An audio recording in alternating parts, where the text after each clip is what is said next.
Hi, good afternoon. All right, hopefully you're all ready to boldly go with me on this exploration into how to use APIs to extend observability across distributed systems. Before that, a word from our friends in legal. You've seen this before, but they didn't want me to show you pictures of the OSS Enterprise in my Boldly Go talk on my title slide. They do want me to show you our safe harbor eye chart. So a little bit about what I'm going to talk about. I have a short intro talking about what to measure with distributed systems, a look at different measurement options that New Relic provides. Then we'll dig into some concrete examples of using those different measurement options, and then a short summary. So, sorry. Along with culture, automation, and sharing, measurement is one of the core values of the DevOps movement. And of course, at New Relic, we're really passionate about making that measurement component super easy, because we want you to be able to go faster with confidence, as Lou said earlier. And we do that with this kind of magical experience in a way, right? You install our agent, and it collects all this deep information, rich information, and it sends it up to our New Relic servers, where you can go and you can look at it in our curated UI experiences. You can use our powerful insights analytics platform to make sense of it. You can leverage the new applied intelligence, which will give you a bit more information about that. Sorry. Slide issues, of course.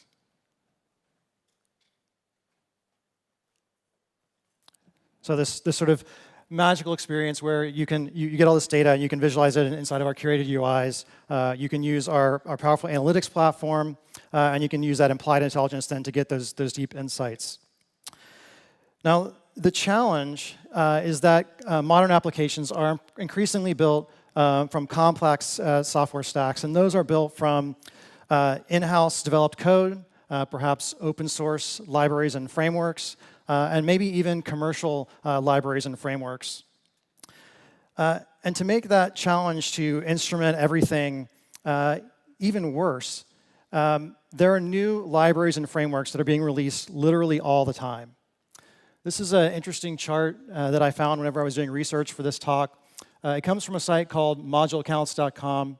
And what it does is this site goes out and it scrapes all of those different library and framework repositories on the web, and it finds out how many new modules and frameworks are being released over time.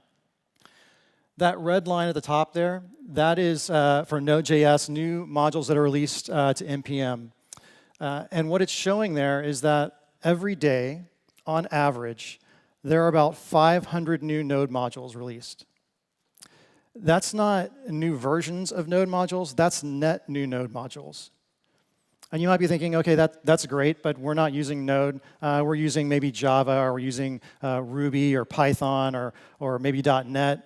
And so it's one of those flat lines at the bottom until you look over on the left-hand side and you realize that the y-axis there is 10,000. So even with those other languages, there's actually quite a bit of change that's going on there. So why do I mention this? Well, even if you're already using New Relic, which provides that amazing out-of-the-box instrumentation, and with our built-in instrumentation, there's likely going to come a time when you need to extend that out-of-the-box instrumentation to get the visibility that you need. And that's why at New Relic we provide a number of different mechanisms for doing that, APIs being one of the primary ones. So let's take a look at those options and how to use them. But before we look at that, let's first talk a bit about what to measure. So typically, when people start measuring a distributed system, one of the first things they look at is what I'll call process or application level metrics.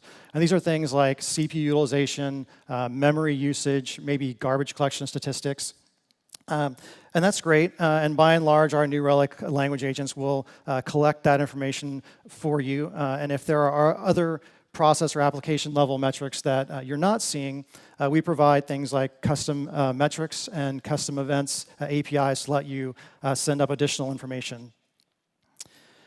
Now, process level and application level metrics, they're useful. They're pretty good at pointing out to you when you're having a problem. right? You see I've got CPU utilization that's been spiked for the last 5 minutes. I've got memory chart that's showing me that I've got unbounded memory growth for a period of time. But what they're not particularly great at is showing you why. And to get the answer to that why, you often need to know that path through the code that was being executed at the time that the problem was occurring. And we call that path through the code typically a transaction or perhaps a trace. So what are the interesting things to look at when you want to measure a transaction or a trace? The first one I have here is inputs and state. So what do I mean by inputs and state? So these would be kind of the things like if it was a web transaction, maybe the query parameters to that transaction. That would be useful for doing further analysis of what was going on at the time. Another thing might be maybe it's the user agent from the header for that request. Could be another interesting piece of data to collect. And state, that could be something like who was the logged in user at the time that transaction took place. The next thing that you tend to want to look at is errors. That seems pretty obvious, right? If you have a path through the code, if an error occurred, you want to capture as much information about that error as you can, the stack trace, et cetera. Then the third thing is performance. And so at the highest level, that would be application performance, like, if you measure the total time of that, it's sort of like a measure of the response time for that particular transaction. But we typically want to get a bit more about that. And what we focus on, with our language agent instrumentation is what we call external requests. And so these external requests, there's several different ones. Probably wouldn't surprise you to know that one of the main external dependencies that you want to capture information about would be something like a Datastore request. So I use Datastore instead of database, just a bit more general. It could be a database, could be a typical SQL database. Could be something like a Redis, key value store. Could be MongoDB, a NoSQL database.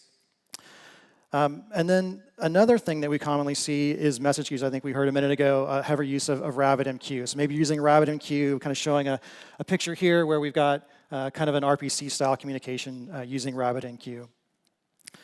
And then the last thing, and this is admittedly a bit of a catch-all, but what we just call sort of HTTP and non-HTTP external services. And these can be things like the service from your cloud provider, maybe Amazon S3. Could be something like, you're using something that uses gRPC as the protocol.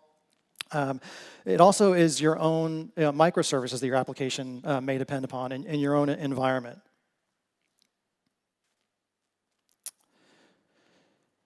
So now let's talk about measurement options. So New Relic provides sort of 3 primary measurement options. The first is configuration files.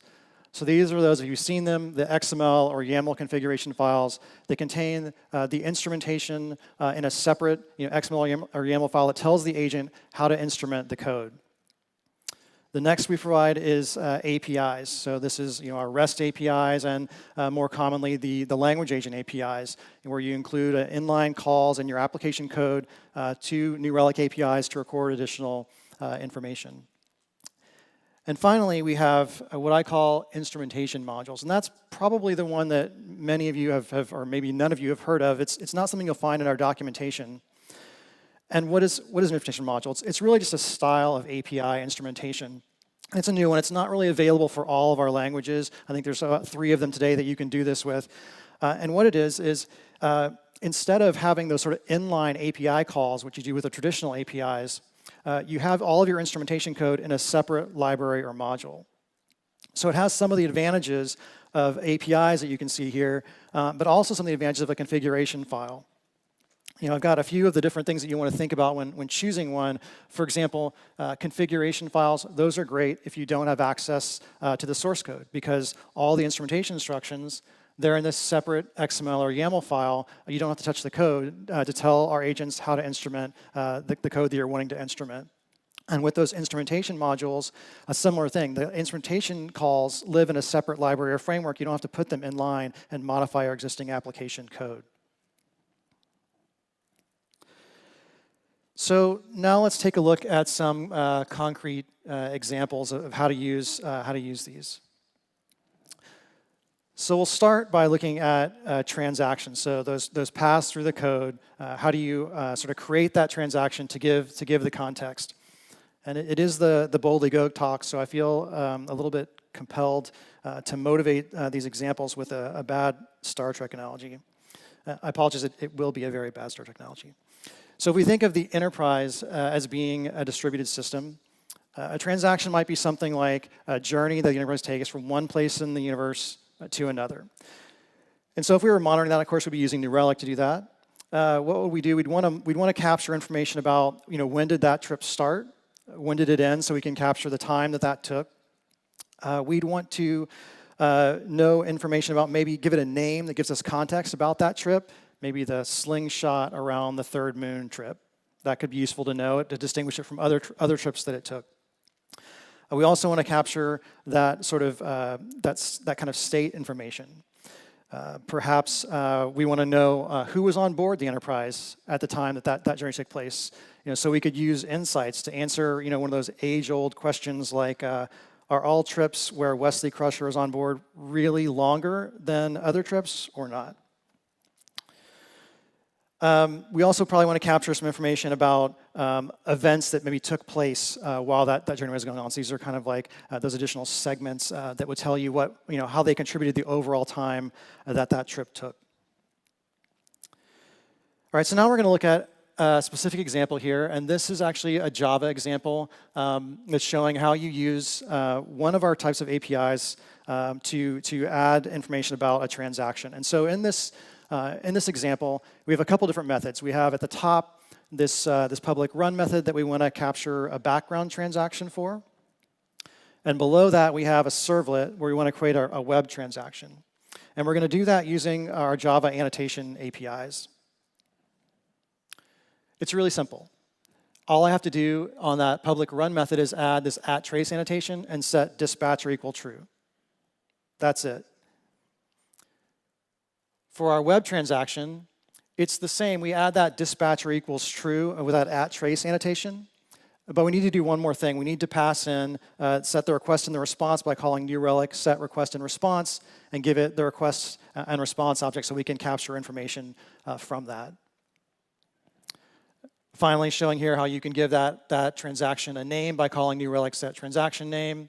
You can give it a category, but in this case, we haven't done that. We just use the default category, but we name the transaction /hello.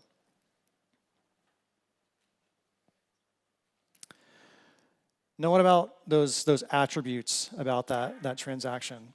So sticking with that same example, with our servlet example, we're going to add a custom attribute to that. Again, very simple. Single call, New Relic, add custom parameter. In some of the languages, it's actually called add custom attribute. We give it two things. We call it the attribute we want to add, in this case, item ID. And then the second thing is item ID, which is a value that we got from somewhere in that code. This is really simple, but also super powerful. If you look below, that's an image. Hopefully, you're familiar with it. That's our error analytics page. And what we're showing here is that we've got the error analytics page filtered down to show me only the errors that had this particular item ID set to a specific value. So here I've got it filtered on item ID. For the filters by page, I have eFujiscan 2011. This is an example. I think that's like a camera model or something like that. And so now everything on the right-hand side, all those errors and error rates, I remember how Nadia this morning talked about error profiles and analyzing that. That's all going to now be scoped to just the errors that had that particular value on it. I'm sure you can think of lots of examples of how you could use that in your own environments. Think about maybe you add an attribute for a particular customer segment. You add a specific attribute for your top 10 customers. So now you can answer the question very simply on the error analytics page, what are the errors that my top 10 customers are seeing? Super powerful.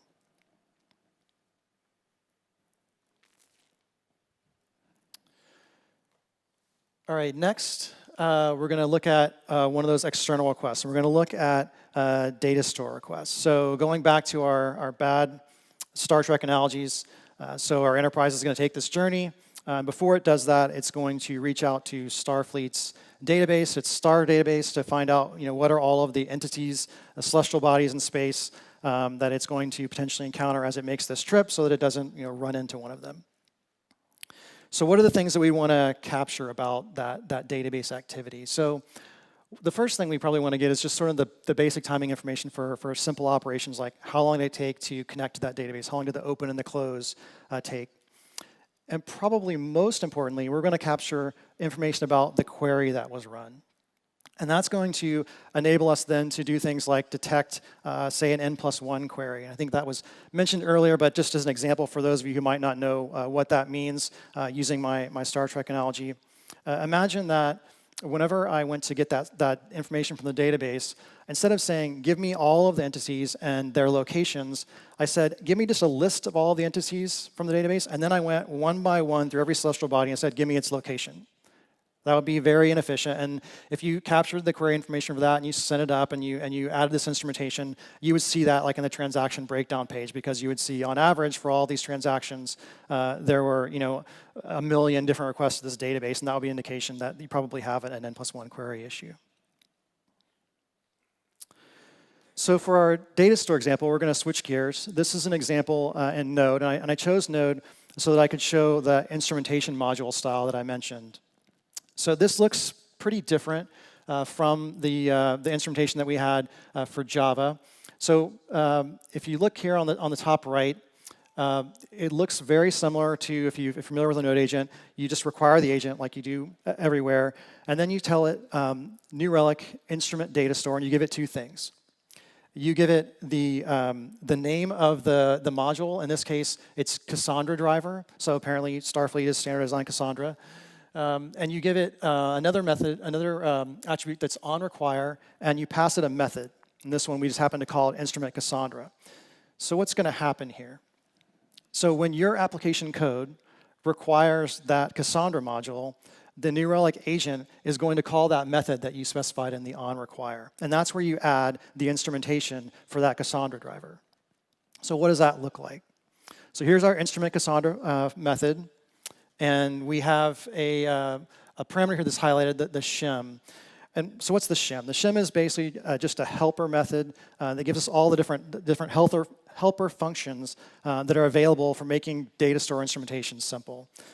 And if you look at the implementation then of this, here's we call shim.setDatastore to give it the name. We have some predefined constants, Cassandra being one of them. That's going to set the name. So like on the database page and elsewhere, you're going to see Cassandra show up as the name of the database that you're contacting. And then after that, we're going to tell the agent what are the interesting methods that we want to capture information for in that Cassandra driver. So we say shim.record operation. We tell it there are two different methods that we're interested in recording that sort of basic operation information on. We have the connect method and the shutdown method. The last part of that there, a little bit of a node thing that these methods tend to take a callback that's going to get called whenever that method is done. And so we need to tell their instrumentation which parameter for those connect and shutdown methods is that callback. So in this case, it's shim.last, meaning the last parameter.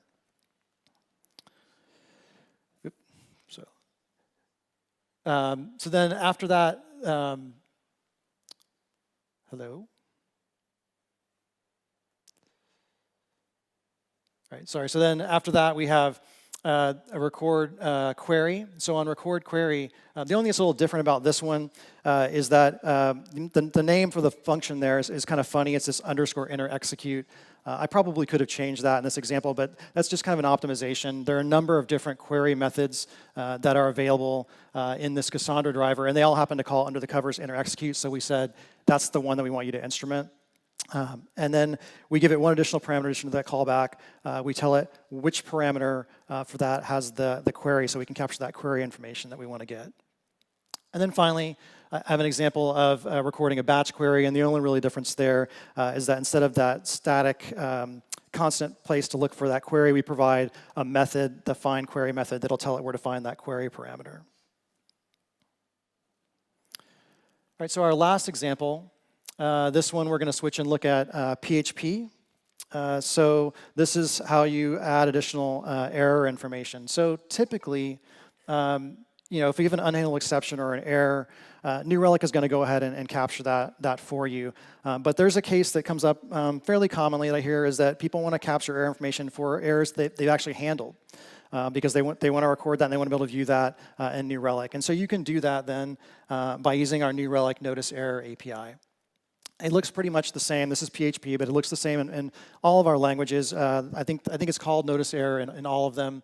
In this case, we're passing in just the error line and the error string, so that we'll concatenate those two together. And then the null is just because we don't have an exception object, so there's no stack trace to pass along with it. But if we did have that, the second example here, we actually have an exception handler.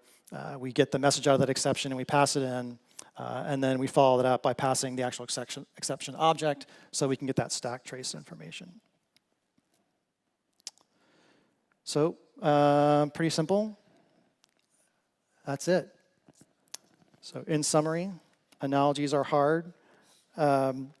New Relic does much of this for you out of the box. You really only need to use these whenever there isn't built-in instrumentation for it, but we do provide, as I showed, a number of different mechanisms to let you collect that additional information and extend that out-of-the-box instrumentation.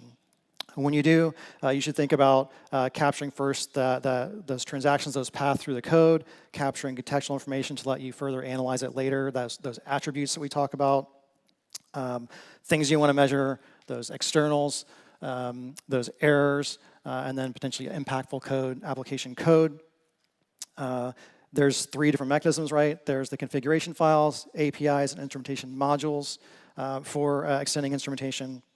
And then also, as we saw with those different languages, we provide idiomatic APIs for each of the languages so that you can capture the most common types of measures there. I think this deck will be shared later. There's a number of resources here with links to various places in our documentation where you can get additional details on the things that I talked about. That's it. Thank you.